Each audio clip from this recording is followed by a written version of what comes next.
हाँ जी, good evening students. देखिए, पिछली क्लास में हमने सीएफटी के जो पोस्टुलेट्स थे वो पढ़े थे। इस क्लास में हम लोग सीएफटी को थोड़ा डिटेल में पढ़ेंगे। ठीक है भाई। देखिए, पिछले क्लास में हमने जो पोस्टुलेट पढ़े थे उसमें क्या देखा था हमने कि there is a electrostatic force of interaction exist in between the metal and ligand, right. ये देखा था हमने। और फिर हमने क्या देखा था कि लिगेंड को एक पॉइंट चार्ज या पॉइंट डायपोल अज्यूम किया जाता है। पॉइंट चार्ज, अगर कोई चार्ज लिगेंड है या एनायनिक लिगेंड है तो उसको पॉइंट चार्ज अज्यूम करते हैं, और जो न्यूट्रल लिगेंड है उसको हम लोग क्या करेंगे, पॉइंट डायपोल अज्यूम करेंगे। ठीक है। अब देखिए, जब भी कोई कॉम्प्लेक्स फॉर्मेशन होता है तो एक इलेक्ट्रोस्टैटिक इंटरेक्शन वर्क करता है। क्या करता है? इलेक्ट्रोस्टैटिक इंटरेक्शन वर्क करता है मेटल और लिगेंड के बीच में, राइट। तो देखो ये किस प्रकार से वर्क करता है, सबसे पहले हमें ये पता होना चाहिए। देखिए, सबसे पहले अगर हम लोग बात करें तो ये हमने कोई मेटल आयन दिखाया है, और मेटल आयन के सराउंडिंग में ये जो डी ऑर्बिटल्स दिखाए, ये क्या दिखाया हमने? D orbitals. डी ऑर्बिटल्स, ठीक है। अब जब भी मेटल आयन और लिगेंड के बीच में कोई इलेक्ट्रोस्टैटिक इंटरेक्शन होगा तो वो किस प्रकार से होता है? यहाँ हमने ये लिगेंड दिखाया है। अब वो चाहे से पॉइंट चार्ज हो सकता है या पॉइंट डाइपोल हो सकता है, और उसके सराउंडिंग में जो हमने डॉट डॉट डॉट ये करके दिखाया है, ये सब क्या है? इसकी इलेक्ट्रॉन डेंसिटी या इसका फील्ड है। ठीक है। हर चाहे से मेटल हो चाहे से लिगेंड हो, सभी का क्या होता है? कोई ना कोई फील्ड होता है। तो यहाँ पर जैसे मेटल आयन है, इसके डी ऑर्बिटल्स हैं, और यहाँ पर हमने लिगेंड दिखाया है। लिगेंड के चारों तरफ जो है वो इसका इलेक्ट्रॉन डेंसिटी है, इसकी इलेक्ट्रॉन क्लाउड है, इलेक्ट्रॉनिक क्लाउड है। ठीक है। देखिए, जब भी इलेक्ट्रोस्टैटिक इंटरेक्शन होता है तो यहाँ पर दो टाइप के इंटरेक्शन वर्क करते हैं। पहला इंटरेक्शन अगर हम लोग बात करें, देखिए इसकी जो इलेक्ट्रॉनिक डेंसिटी है या फिर जो इलेक्ट्रॉनिक क्लाउड है उसके बीच में, और मेटल आयन के न्यूक्लियस के बीच में, मेटल आयन के न्यूक्लियस के बीच में और लिगेंड के इलेक्ट्रॉनिक क्लाउड के बीच में एक इंटरेक्शन वर्क करता है, इलेक्ट्रोस्टैटिक इंटरेक्शन है। उसको हम लोग कहते हैं प्राइमरी इंटरेक्शन, या फिर हम लोग शॉर्ट में क्या लिखते हैं इसको? PI। ठीक है। देखिए, ये इलेक्ट्रॉनिक क्लाउड है, मतलब नेगेटिव चार्ज पार्ट है, और ये इसका न्यूक्लियस है। दैट मीन्स यहाँ पर पॉजिटिव चार्ज है। तो पॉजिटिव और नेगेटिव के बीच में क्या होगा? अट्रैक्शन। तो प्राइमरी इंटरेक्शन जो होता है वो एक टाइप का अट्रैक्शन फोर्स होता है। ठीक है। Same at the same time क्या होता है कि मेटल की जो इलेक्ट्रॉन डेंसिटी, जिसको हमने डी ऑर्बिटल्स दिखाया, मेटल की जो इलेक्ट्रॉन डेंसिटी है उसके बीच में और लिगेंड की जो इलेक्ट्रॉन डेंसिटी है, इनके बीच में एक इंटरेक्शन वर्क करता है जिसको हम लोग कहते हैं सेकेंडरी इंटरेक्शन। क्या कहेंगे? Secondary interaction. और देखो, since this is electron density and this is also an electron density, that's why it is a repulsion force, repulsive force. कैसा फोर्स हो गया? रिपल्सिव फोर्स हो गया। तो इसका मतलब क्या हुआ कि जब भी मेटल आयन की तरफ कोई लिगेंड अप्रोच करता है तो वहाँ पर जो इलेक्ट्रोस्टैटिक फोर्स ऑफ अट्रैक्शन या रिपल्शन वर्क करता है उसको हम लोग रेस्पेक्टिवली क्या कहेंगे? Primary interaction and secondary interaction. Primary interaction ध्यान रखना हमेशा किस टाइप का होता है? अट्रैक्शन फोर्स होता है, और सेकेंडरी इंटरेक्शन किसका होता है? रिपल्शन फोर्स होता है। देखिए, जब भी कोई लिगेंड मेटल आयन की तरफ अप्रोच करता है, जब भी कोई लिगेंड मेटल आयन की तरफ अप्रोच करता है तो उसकी इलेक्ट्रॉन डेंसिटी इसके न्यूक्लियस के द्वारा अट्रैक्ट होती है। इसका मतलब प्राइमरी इंटरेक्शन जब इंक्रीज होगा तो क्या होगा? इंक्रीज, अट्रैक्शन भी इंक्रीज होगा। और आपको पता है कि जब लिगेंड मेटल की तरफ अप्रोच करेगा तो इनकी इलेक्ट्रॉन डेंसिटी के बीच में भी क्या स्टार्ट हो जाएगा? Secondary interaction. दोनों के इलेक्ट्रॉन डेंसिटी के बीच में भी एक इंटरेक्शन स्टार्ट हो जाएगा जिसको हम लोग सेकेंडरी इंटरेक्शन कहते हैं। और ये किस टाइप का होता है? रिपल्शन फोर्स होता है, मतलब रिपल्शन फोर्स बढ़ेगा। तो देखिए, इसका मतलब ये हुआ कि जैसे जैसे प्राइमरी इंटरेक्शन बढ़ेगा वैसे वैसे सेकेंडरी इंटरेक्शन भी बढ़ेगा। या फिर हम लोग इस बात को यूँ कह दें कि जैसे जैसे मेटल आयन और लिगेंड के बीच में अट्रैक्शन फोर्स बढ़ेगा वैसे वैसे क्या होगा? रिपल्शन फोर्स भी इंक्रीज होगा। That means primary interaction is directly proportional to the secondary interaction. इस चीज़ को ध्यान रखना, ये हमारा CFT का बेसिस बनेगा। ओके। अब इसके बाद में हम लोग बात करते हैं कि जब लिगेंड मेटल की तरफ अप्रोच करता है तो क्या होता है। देखिए, ये दो इंटरेक्शन वर्क करेंगे और साथ के साथ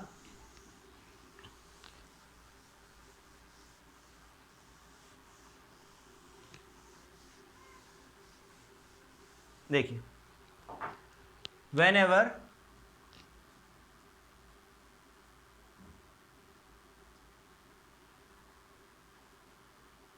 any ligand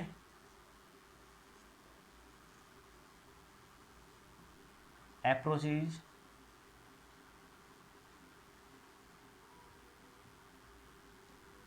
towards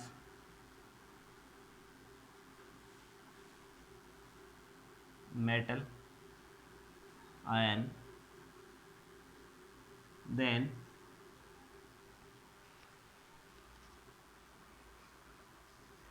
there are two types of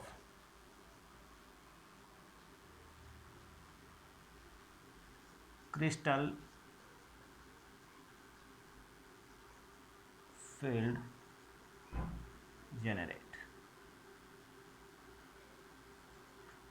देखिए, जब भी लिगेंड जो है मेटल की तरफ अप्रोच करता है तो उसमें जो इलेक्ट्रोस्टैटिक इंटरेक्शन होता है इसकी वजह से दो टाइप के क्रिस्टल फील्ड जनरेट होते हैं। क्या होंगे? क्रिस्टल फील्ड जनरेट होंगे। देखिए, पहला कहा जाता है फार क्रिस्टल फील्ड,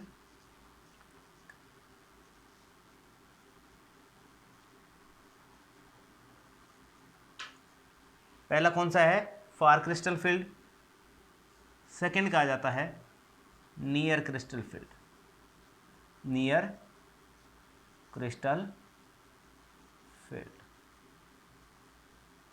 ठीक है भाई, दो टाइप के फील्ड जनरेट होंगे, एक होगा फार क्रिस्टल फील्ड और दूसरा होगा नियर क्रिस्टल फील्ड। अब इसको वन बाय वन हम समझते हैं कि क्या तो फार क्रिस्टल फील्ड होता है और क्या नियर क्रिस्टल फील्ड होता है। तो सबसे पहले हम लोग बात करेंगे वो है फार क्रिस्टल फील्ड। देखिए क्या है फार क्रिस्टल फील्ड। देखिए, जब भी किसी मेटल एटम की बात करते हैं तो इसका खुद का भी कोई ना कोई फील्ड होता है और ये जो कंडीशन है वो आइसोलेटेड फॉर्म में है, आइसोलेटेड मेटल। ठीक है, जब इसकी तरफ लिगेंड अप्रोच करेगा, क्या अप्रोच करेगा? कोई ना कोई लिगेंड अप्रोच करेगा, तो एक स्टेट ऐसी होगी जब ये लिगेंड सारे के सारे जितने भी लिगेंड होंगे 2 4 6 5 6 जितने भी लिगेंड्स होंगे वो सारे के सारे एक हाईएस्ट डिस्टेंस पे होंगे, किसी न किसी हाईएस्ट डिस्टेंस पे होंगे। तो उस कंडीशन में इस मेटल पर एक फील्ड जनरेट हो रहा है और वो हमने जैसे मान लो हाईएस्ट डिस्टेंस पे है तो इसको हमने कुछ ऐसा दिखा दिया, ये लिगेंड अप्रोच हो रहा है और इस मेटल को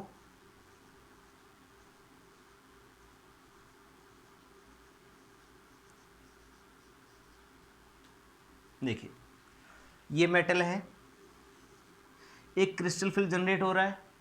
अभी मेटल को ये पता नहीं है कि लिगेंड्स कितने डिस्टेंस पे हैं और कितनी संख्या में आ रहे हैं, उसकी तरफ कितनी संख्या में अप्रोच कर रहे हैं, कि संख्या में 2 है या 3 है या 4 है या 5 या 6 या कितने भी लिगेंड हैं। तो जब एक मैक्सिमम डिस्टेंस पे होते हैं, जब एक क्या होता है ये लिगेंड्स हाई डिस्टेंस पे होते हैं, तो उस कंडीशन में मेटल को एक फील्ड फील होता है जिसको कहा जाता है spherically symmetric field.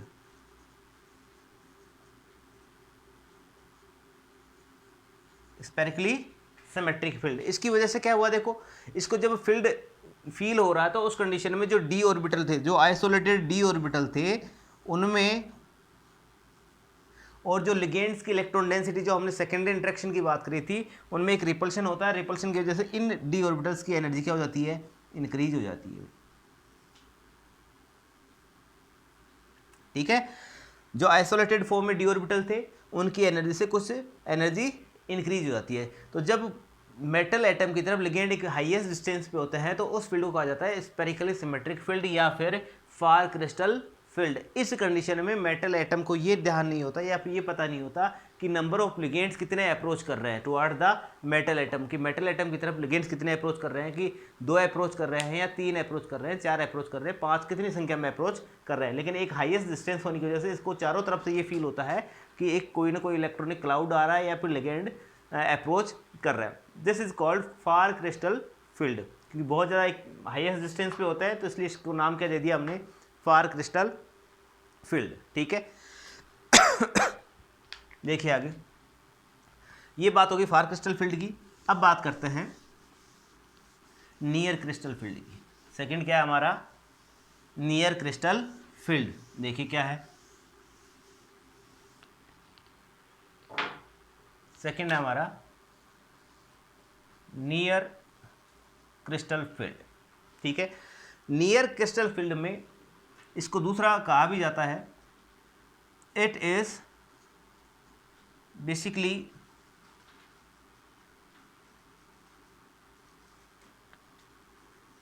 Geometry of the complex, geometry of the complex,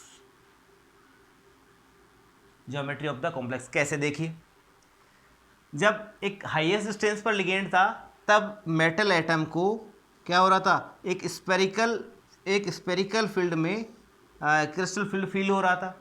लेकिन जैसे ही लिगेंड पास और ज़्यादा पास में अप्रोच करता है, मतलब प्राइमरी इंटरेक्शन जैसे बढ़ता है, तो उस कंडीशन में लिगेंड को ये पता चल जाता है कि जो लिगेंड हैं ये वो अप्रोच कर रहे हैं, वो किस डायरेक्शन से अप्रोच कर रहे हैं और कितनी संख्या में अप्रोच कर रहे हैं।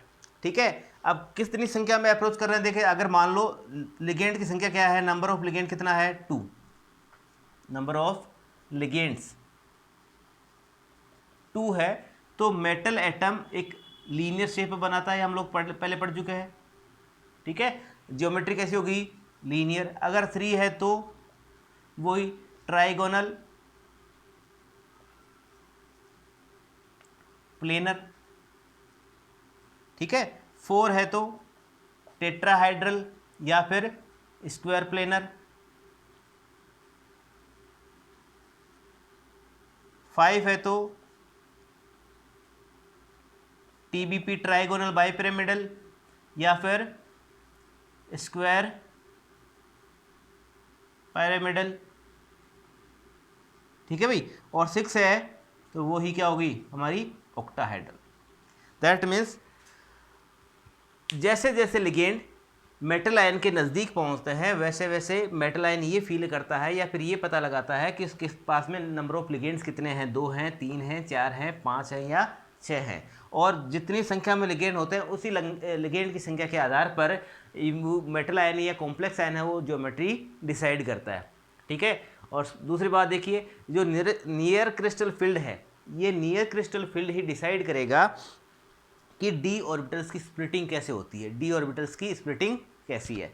अब देखिए, हमारे सिलेबस में डी ऑर्बिटल्स की स्प्लिटिंग 2 टाइप से पढ़नी है हमें। एक पढ़नी है crystal field splitting in octahedral ligand field, और दूसरा पढ़ना हमें क्रिस्टल फील्ड स्प्लिटिंग इन टेट्राहेड्रल लिगेंड फील्ड।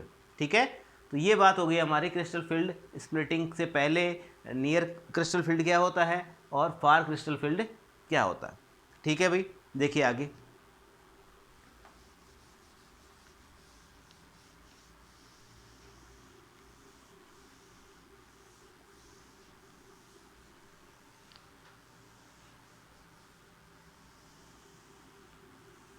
अब सबसे पहले हेडिंग डालेंगे हम लोग क्रिस्टल फील्ड स्प्लिटिंग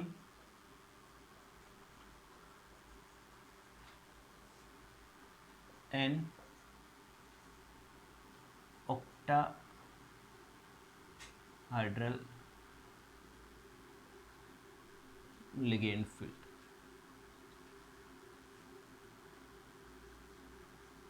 देखिए कैसे, सबसे पहले हम लोग बात करें कि ये हमने जब मेटल एटम फ्री था या आइसोलेटेड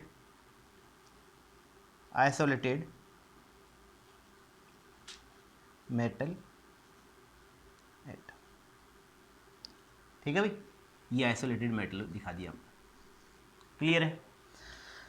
जब आइसोलेटेड मेटल एटम था तो डी ऑर्बिटल्स की एनर्जी ऐसी थी, ये कैसे थे, डीजेनरेटेड डी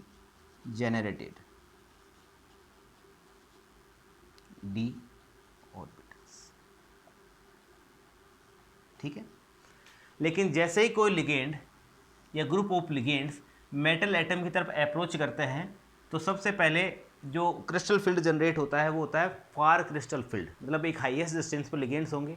इसका मतलब क्या हुआ कि ये मेटल है और एक हाईएस्ट डिस्टेंस पे लिगेंड है, तो एक फील्ड जनरेट हो रहा है जिसको हम लोग कुछ ऐसे दिखा देते हैं, ठीक है। इसको हमने कह दिया स्फेरिकली सिमेट्रिक क्रिस्टल फील्ड, ठीक है भाई। यहाँ तक इस स्टेज तक लिगेंड के जो मेटल के जो डी ऑर्बिटल्स हैं या मेटल आयन है उसको ये पता नहीं कि नंबर ऑफ लिगेंड्स कितने अप्रोच कर रहे हैं। तो देखो जब स्पेरिकली सिमेट्रिक फील्ड होता है तो उस कंडीशन में क्या होगा कि मेटल के जो डी ऑर्बिटल्स हैं और लिगेंड्स, आने वाले लिगेंड्स का जो इलेक्ट्रॉनिक क्लाउड है उनके बीच में एक रिपल्शन होगा, और उस रिपल्शन की वजह से इन डी ऑर्बिटल्स की एनर्जी क्या हो जाएगी, कुछ बढ़ जाएगी, ठीक है, जिसको हमने कुछ ऐसे दिखा दिया। ये लो 1 2 3 4, राइट। ये सेम वही बात होगी, चाहे तो लिख सकते हैं हम लोग स्फेरिकली सिमेट्रिक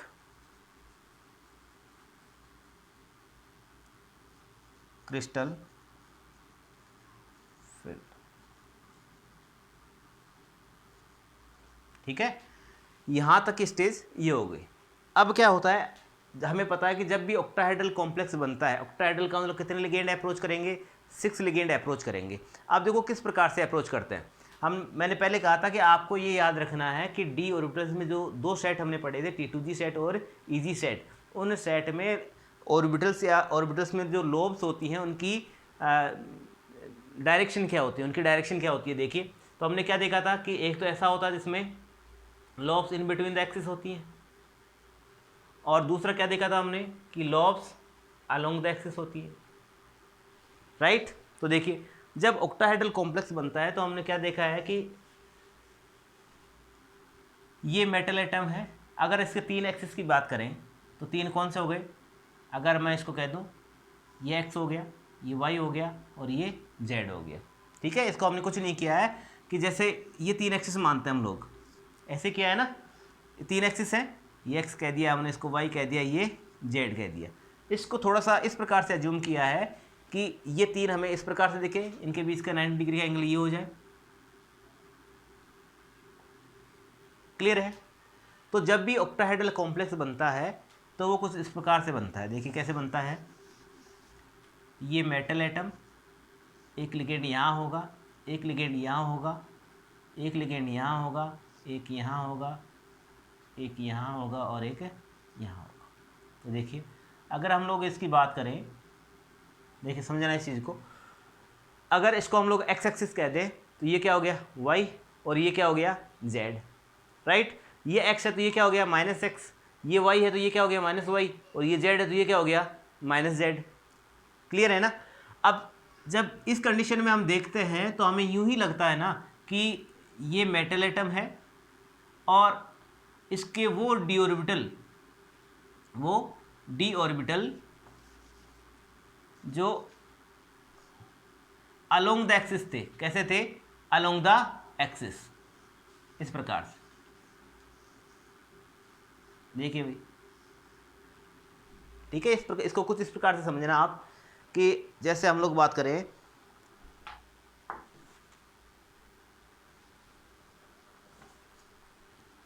देखिए ये स्क्वायर प्लेनर शेप हो गई, कैसी होगी, स्क्वायर प्लेनर, ठीक है। इसमें इसको हमने क्या कह दिया, देखिए ना ध्यान से समझना, इसको हमने एक्सिस कह दिया, इसको y कह दिया, ठीक है, और इसके परपेंडिकुलर वो है क्या है, z एक्सिस है, ठीक है। अब हम लोग जानते हैं कि डी ऑर्बिटल्स का एक सेट ऐसा होता है जिसमें लोब्स अलोंग द एक्सिस होती हैं, इस प्रकार से,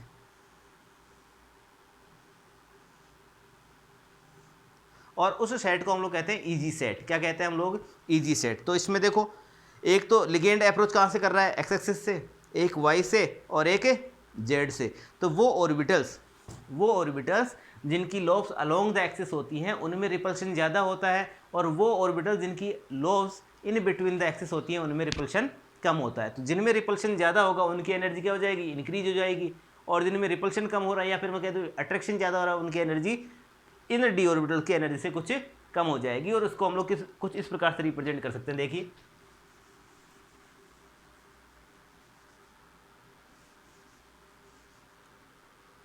इसको हम लोग ऐसे दिखा सकते हैं, ये मेटल, ये लिगेंड, ये लिगेंड, ये लिगेंड, ये लिगेंड और ये लिगेंड। देखिए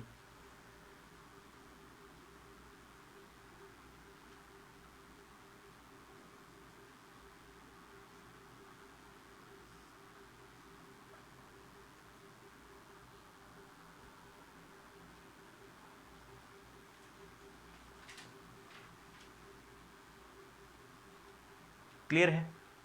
ये वो ऑर्बिटल्स हो गए जिनकी लोब अलोंग द एक्सिस होती हैं, जिनकी लोब कैसे होती हैं, अलोंग द एक्सिस से होती हैं। और अलोंग द एक्सिस से लिगेंड जुड़े होते हैं, और अलोंग द एक्सिस लिगेंड जुड़ने की वजह से क्या हो गया, इनमें और मेटल के जो इलेक्ट्रॉनिक क्लाउड है उसके बीच में जो रिपल्शन होता है वो यहाँ ज़्यादा होता है और यहाँ पर क्या होता है, कम होता है। या फिर हम लोग कहते हैं अट्रैक्शन यहाँ पर ज़्यादा होता है, यहाँ पर बहुत कम होता है, यहाँ तो रिपल्शन हो रहा है। ठीक है, तो देखिए इस सेट को हम लोग कहते हैं ईजी सेट। कौन सा सेट कहते हैं, ईजी सेट। और यहाँ पर जो ऑर्बिटल्स हैं वो हैं d x square dash y square और डी जेड स्क्वायर। तो देखिए एक्स वाई और जेड लोब्स जो है वो जो अलोंग द एक्सिस है उसी पर लिगेंड अप्रोच कर रहे हैं, इसकी वजह से रिपल्शन हुआ है, तो इसको हमने क्या कह दिया, ईजी सेट। और इसकी एनर्जी जो है आइसोलेटेड या स्पेरिकल सिमेट्रिक क्रिस्टल फील्ड है उनके डी ऑर्बिटल से कुछ ज़्यादा हो गई है। और इस सेट को हम लोग कहते हैं T2G सेट। कौन सा सेट कहते हैं, T2G। ये कौन से हो गए, d x y, d y z और डी एक्स जेड, राइट। ठीक है, इन दोनों जो सेट है ईजी सेट और T2G सेट के बीच के जो एनर्जी बैरियर होता है उसको कहते हैं हम लोग बेरी सेंटर। क्या कहते हैं इसको, बेरी सेंटर। ठीक है, ये वो बेरी सेंटर वो एनर्जी लेवल होता है जो स्पेरिकल सिमेट्रिकल फील्ड में डी जनरेटेड डी ऑर्बिटल्स का एनर्जी लेवल होता है, उसी के बराबर एनर्जी होती है। ठीक है, इन दोनों के बीच की जो एनर्जी गैप होता है, since there is a octahedral ligand field, कैसा है, ऑक्टाहेड्रल लिगेंड फील्ड, तो इस एनर्जी गैप को हम डेल्टा से प्रदर्शित करते हैं, किससे, डेल्टा से डिनोट करेंगे। और ऑक्टाहेड्रल लिगेंड फील्ड है तो हम क्या लिख देते हैं यहाँ पर, डेल्टा ओ। या फिर हम लोग इसका दूसरा तरीका क्या है, tan dq भी कहते हैं, tan dq। dq का मतलब होता है डेक्यूरल। क्या होता है, डेक्यूरल, ये यूनिट है। क्लियर है। अब देखिए जब इनकी स्प्लिटिंग होती है तो यहाँ पर जो एनर्जी गैप होता है ये होता है 6 dq के बराबर, 6 dq के बराबर प्लस 6 dq के बराबर। और यहाँ पर जो एनर्जी गैप है वो क्या है, -4 dq के। ठीक है, दोनों को ऐड करेंगे तो किसके बराबर आ जाएगा, tan dq के बराबर। किसके बराबर आ जाएगा, tan dq के बराबर। इसको हम लोग डेल्टा ओ की फॉर्म में रिप्रेजेंट करना चाहें, डेल्टा ओ की फॉर्म में रिप्रेजेंट करना चाहें तो यहाँ पर जो होगा वो होगा 3/5 डेल्टा ओ, या फिर हमने क्या कह दिया, +6 dq, या फिर इसको कहेंगे तो ये हो जाएगा 2/5 डेल्टा। ठीक है, आपको इस फॉर्म में भी दिया हुआ हो सकता है और इस फॉर्म में भी दिया हुआ हो सकता है। इसको हम लोग क्या लिख सकते हैं, इसको क्या लिख सकते हैं, देखो +0.6 dq या डेल्टा ओ, डेल्टा ओ। ठीक है, इसको क्या कह देंगे, -0.4 डेल्टा। तो आपको ये जो एनर्जी डिफरेंस है ये तीनों फॉर्म में दिया हुआ हो सकता है। तीनों फॉर्म का मतलब क्या हो गया, देखिए डेल्टा ओ की फॉर्म में दे रखा है तो आपको ये भी दे सकता है और ये भी दे सकता है। ठीक है, +0.6 डेल्टा ओ या फिर -0.4 डेल्टा ओ, ये एनर्जी गैप है। ये आगे बात समझ में। और यहाँ पर इसको क्या कह दिया, 3/5 डेल्टा हो, 3 में 5 का डिवाइड करोगे तो 0.6 ही आएगा। 2/5 डेल्टा हो, या फिर हम लोग क्या कहते हैं -0.4 डेल्टा हो। इसको हमने कह दिया 6 dq या फिर 4 dq। इस dq का ध्यान रखना, 10 dq का मतलब हो गया 10 पार्ट्स, 10 पार्ट, जैसे ये 10 हिस्से हो जाए ना, ऐसे इस प्रकार से। क्लियर है, इस बात को ध्यान रखना। तो ये वो स्टेट है जब कोई भी लिगेंड मेटल के साथ इलेक्ट्रोस्टैटिक फोर्स ऑफ इंटरेक्शन करके या अट्रैक्शन करके एक स्प्लिटिंग जनरेट करते हैं, और इसको कहा जाता है CFSE। क्या कहा जाता है, CFSE। S E, crystal field splitting energy. Clear है? इन दोनों के बीच में T2G सेट और EG सेट, इनके बीच के एनर्जी गैप को हम लोग कहते हैं डेल्टा O या फिर tan dq। आगे बात समझ में क्लियर है? ये बात हो गई हमारे crystal field splitting in octahedral ligand field. जब लिगेंड्स संख्या में 6 होते हैं और अलोंग द एक्सिस अप्रोच करेंगे तो उस कंडीशन में क्या होता है, जो अलोंग द एक्सिस और डी ऑर्बिटल्स होते हैं उनकी एनर्जी बढ़ जाती है और जो इन बिटवीन द एक्सिस होते हैं उनकी एनर्जी घट जाती है। अब ध्यान रखना इस चीज़ का, जब आइसोलेटेड मेटल एटम था तो उस कंडीशन में इनकी एनर्जी ये थी, राइट। अब देखो जब लिगेंड आया तो अट्रैक्शन फोर्स भी काम करता है, प्राइमरी इंट्रैक्शन भी काम करता है और सेकेंडरी इंट्रैक्शन भी काम करता है। जब हमारा फार क्रिस्टल फील्ड था तो इनकी एनर्जी डी ऑर्बिटल्स की बढ़ गई, और जब नियर क्रिस्टल फील्ड हुआ तो इन कुछ की कम हो गई, कुछ की क्या हो गई, बढ़ गई। लेकिन ओवरऑल अगर हम लोग देखें तो देखो सेंट्रल एटम के डी ऑर्बिटल ये थे, अब इन T2G सेट की एनर्जी भी देखो इससे ज़्यादा है। अगर आप देखना चाहें तो T2G सेट की एनर्जी भी क्या है, आइसोलेटेड डी ऑर्बिटल से ज़्यादा है और उनकी भी क्या है, ज़्यादा। तो ओवरऑल इसका मतलब ये हुआ कि जब भी मेटल एटम के पास में लिगेंड अप्रोच करता है तो पहले spherical symmetric field crystal field generate होता है और उसके बाद में संख्या के हिसाब से, नंबर ऑफ लिगेंड्स के हिसाब से स्प्लिटिंग होती है। अगर 6 लिगेंड आ रहे हैं तो वहाँ पर होती है ऑक्टाहेड्रल क्रिस्टल फील्ड स्प्लिटिंग। उस कंडीशन में EG सेट की एनर्जी ज़्यादा होती है और T2G की क्या होती है, कम होती है। क्लियर है बात? अब इसके बाद में हम लोग पढ़ेंगे crystal field splitting in octahedral ligand field. तो देखिए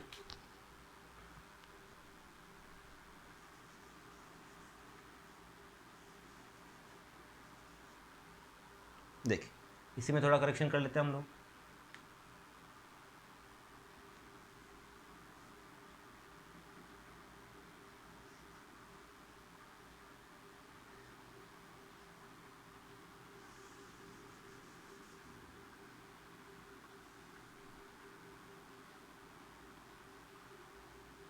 देखिए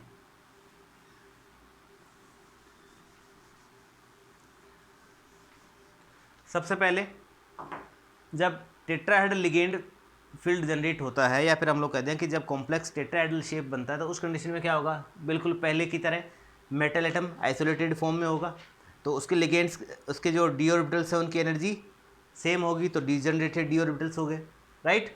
जब लिगेंड्स अप्रोच करते हैं तो फार डिस्टेंस पे होंगे, जब बहुत ज़्यादा डिस्टेंस पे होंगे तो मेटल को क्या लगता है कि एक स्पेरिकली सिमेट्रिक फील्ड जनरेट होता है, और स्पेरिकली सिमेट्रिक फील्ड जनरेट होने की वजह से इन डी ऑर्बिटल्स की एनर्जी पहले की एनर्जी से कुछ बढ़ जाती है। ठीक है, यहाँ तक क्लियर है? आगे देखिए, जब टेट्राहेड्रल कॉम्प्लेक्स बनेगा तो मेटल के साथ में लिगेंड कुछ इस प्रकार से जुड़े होते हैं,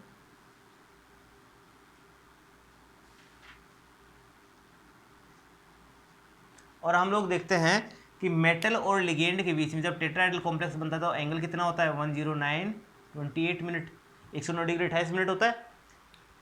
लेकिन हम लोग ये जानते हैं कि ये तो तभी हो सकता है जब ligand along the axis approach नहीं करेगी। अलोंग द एक्सिस अप्रोच करते हैं तो हमें पता है कि स्क्वायर प्लेनर में देखो, यहाँ पर स्क्वायर प्लेनर जब शेप बनाई थी हमने तो यहाँ पर 90 डिग्री एंगल हो रहा था, 90 यहाँ पर हो रहा था, 90 यहाँ पर, 90 यहाँ पर, ये स्क्वायर प्लेनर शेप मानी थी ना हमने।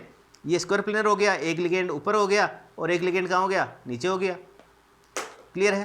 तो देखिए, तो जब टेट्राहेड्रल कॉम्प्लेक्स बनता है तो उस कंडीशन में लिगेंड जो है इन बिटवीन द एक्सिस अप्रोच करते हैं, और हमें पता है कि डी ऑर्बिटल्स का जो T2G सेट होता है, उनमें लोब्स जो है अलोंग द एक्सिस नहीं होती है, इन बिटवीन द एक्सिस होती हैं। ठीक है, तो इन between the axis ligand approach करता है और इन between the axis he T2G set की क्या होती है, लोब्स होती हैं। तो इसकी वजह से जो T2G सेट होता है उन तीनों डी ऑर्बिटल्स की एनर्जी क्या हो जाती है, अपनी एनर्जी से कुछ ज़्यादा बढ़ जाती है, और इसको हम कहते हैं T2 सेट। ठीक है, यहाँ पे मैंने जी नहीं लिखा है, क्यों नहीं लिखा अभी बताऊँगा आपको। और वो ऑर्बिटल्स जिनकी lobes in between along the axis होती हैं उनकी एनर्जी कुछ कम हो जाती है, जिसको हम लोग कहते हैं ई सेट। एक को तो हमने क्या कह दिया, T2 सेट कह दिया, और दूसरे को हमने क्या कह दिया, ई सेट कह दिया। ये हो गया T2 सेट और ये क्या हो गया, ई set. Since tetrahedral complex is not a symmetric complex. कैसा नहीं है? सिमेट्रिक कॉम्प्लेक्स नहीं है, मतलब सेंटर ऑफ सिमेट्री प्रेजेंट नहीं होती, और सेंटर ऑफ सिमेट्री प्रेजेंट नहीं होती उनको हम जीरेड नहीं कहते। जीरेड नहीं कहने की वजह से हमने यहाँ पर जो जी टर्म है वो काम में नहीं ली है। क्लियर है यहाँ तक? अब देखिए वही ये बेरी सेंटर हो गया। अब यहाँ पर इन दोनों के ऑर्बिटल्स के जो बीच के एनर्जी गैप है उसको हम लोग कहते हैं delta T. Tetrahedral ligand field है तो हमने क्या कह दिया इसको? Delta T. और वही क्या कह दिया हमने? tan dq, tan dq। Clear है?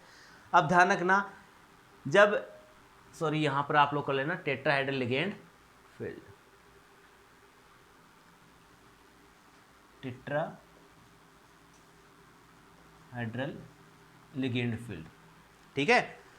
तो देखिए जब टेट्राहेड्रल लिगेंड फील्ड होता है तो जो स्प्लिटिंग होती है जस्ट रिवर्स होती है ऑक्टाहेड्रल लिगेंड फील्ड की जैसे, ठीक है। ऑक्टाहेड्रल फील्ड की में क्या था? नीचे T2G सेट था और ऊपर क्या था? EG सेट था। लेकिन टेट्राहेड्रल लिगेंड फील्ड में नीचे E सेट है और ऊपर क्या है? T2G set. तो जो एनर्जी डिफरेंस है वो यहाँ पर पहले क्या था? देखो पहले जो एनर्जी डिफरेंस था यहाँ पर कितना था?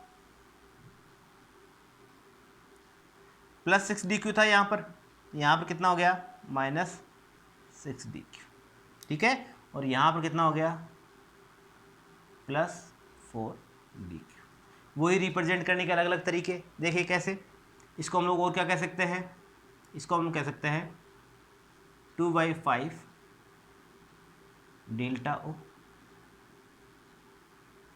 डेल्टा ओ, या फिर कह सकते हैं +0.4 डेल्टा टी। यहाँ पे क्या लिखेंगे? Delta T.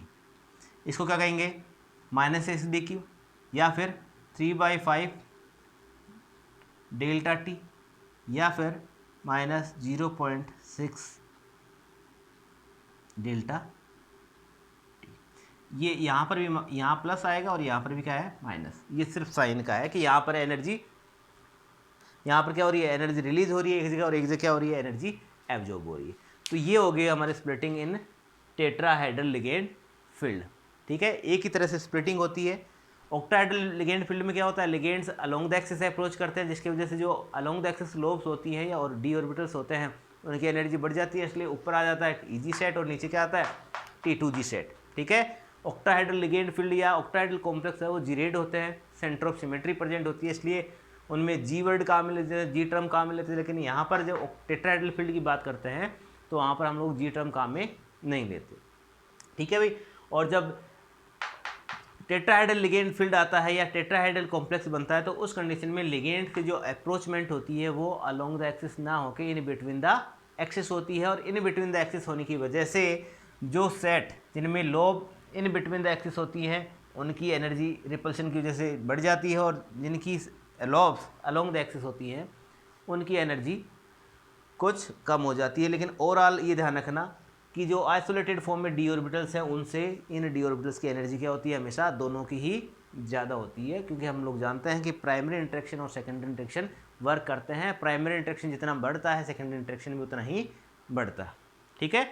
ये बात होगी हमारी crystal field splitting in octahedral ligand field and tetrahedral ligand field, ठीक है। नेक्स्ट क्लास में हम लोग पढ़ेंगे factors affecting crystal field splitting energy CFSE, और कैसे कैलकुलेट करते हैं CFSE वो भी हम लोग देखेंगे, ठीक है भाई। यहाँ तक रखिए। अगर अच्छा लग रहा है आपको तो चैनल को सब्सक्राइब करें, लाइक करें, शेयर करें, ताकि हम लोग कंटिन्यूसली इसी प्रकार से आपके लिए अच्छे से अच्छी वीडियो बनाने की कोशिश करें और बनाते रहेंगे, ठीक है। Thank you.